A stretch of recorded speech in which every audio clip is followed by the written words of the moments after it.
بسم اللہ الرحمن الرحیم۔ بسم اللہ الرحمن الرحیم۔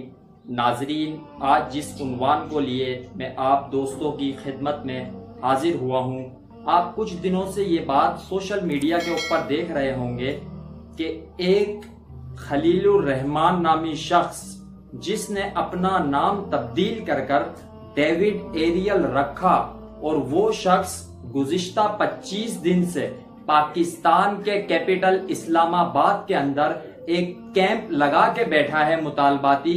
اسرائیل کا لوگو اس کیمپ کے اوپر نصب تھا۔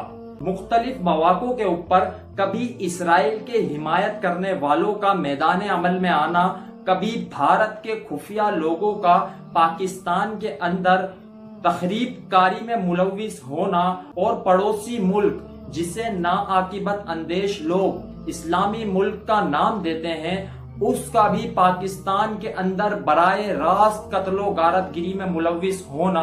دوستو، یہ ڈیوڈ ایریل نامی شخص، یہ یقیناً جس حساب سے اس کی 3 منٹ کی ویڈیو کلپ آئی، اس ویڈیو کلپ میں یہ بار بار چہرے سے ماسک ہٹا رہا تھا، لگا رہا تھا، اور کافی کنفیوژن کا شکار تھا۔ آپ اس سے یہ تاثر نہ لیجئے گا کہ یہ کوئی نفسیاتی مریض ہے۔ دوستو، پاکستان کے دارالخلافے کے اندر ایک شخص اپنے بہاف کے اوپر کبھی بھی مطالباتی کیمپ لگا نہیں سکتا اور اسرائیل کا پرچم نہیں لگا سکتا۔ اس کے ساتھ ساتھ اس پرچم کو اکھاڑنے والے شہیر سیالوی صاحب کو میں خراج تحسین پیش کروں گا۔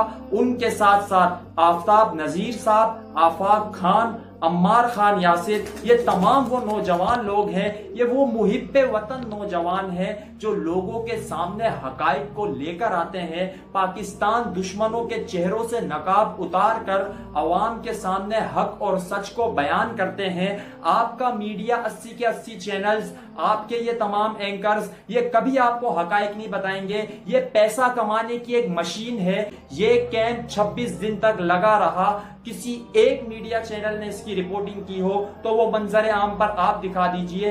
دوستو، حقیقت کی دنیا میں ہم نے آنا ہوگا اور ان تمام چیزوں کا بائیکاٹ کرنا ہوگا۔ کرونا جیسی وبا کے پیچھے دوستو کہیں ہم اتنا زیادہ نہ پڑ جائیں کہ غفلت کے مارے ان تمام چیزوں سے ہماری توجہ ہٹ جائے اور ملک ان لوگوں کے ہاتھوں میں چلے جائے کہ جو لوگ کثرت کے ساتھ ملک کے اندر انارکی، تخریب کاری پھیلانے کے اندر ملوث ہیں، کبھی فلاحی تنظیموں کی، این جی اوز کی آڑ کے اندر، کبھی کیمپوں کے مطالباتی کیمپوں کی آڑ کے اندر، کبھی فلاں نام پر، کبھی فلاں نام پر اس ملک کو دھوکہ دیا جا رہا ہے، اس کی بنیادوں کو کھوکھلا کرنے کی کوشش کی جا رہی ہے۔ دوستو، ہم پاکستان کی مٹی کو اپنی آنکھوں کا سورما سمجھتے ہیں۔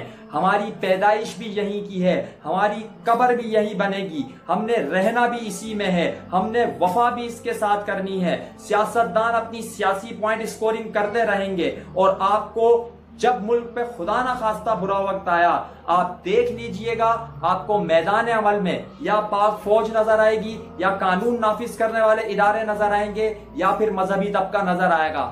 اسی طرح قانون نافذ کرنے والے اداروں سے میری درخواست ہوگی، گزارش ہوگی، التماس ہوگی، ماضی کے اندر جس طریقے سے آپ نے ملک دشمن عناصر کو ایک ایک کر کے چن کے ان کا خاتمہ کیا اور اس ملک کو تمام قتل و غارت گری سے محفوظ رکھا، میں امید کرتا ہوں اسرائیل کے نام پر، میں امید کرتا ہوں انڈیا کے نام پر جو تخریب کاری پاکستان کے اندر پھیلانے کے منصوبے بنائے گئے ہیں، ہم آپ سے یہ امید رکھتے ہیں کہ انشاءاللہ آپ مستقبل میں بھی اپنا کردار ضرور ادا کریں گے اور ان تمام عناصر کا تعاقب آخری سانس تک جاری رکھیں گے، اور اس سلسلے میں پوری پاکستانی قوم آپ کے شانہ بشانہ کھڑی ہے۔ میں امید کرتا ہوں آپ کو آج کا پیغام ضرور پسند آیا ہوگا۔ اگر آپ کو یہ پیغام پسند آیا ہو تو اسے اپنے دوستوں میں حلقہ احباب میں لائک شیئر کرنا نہ بھولیے گا۔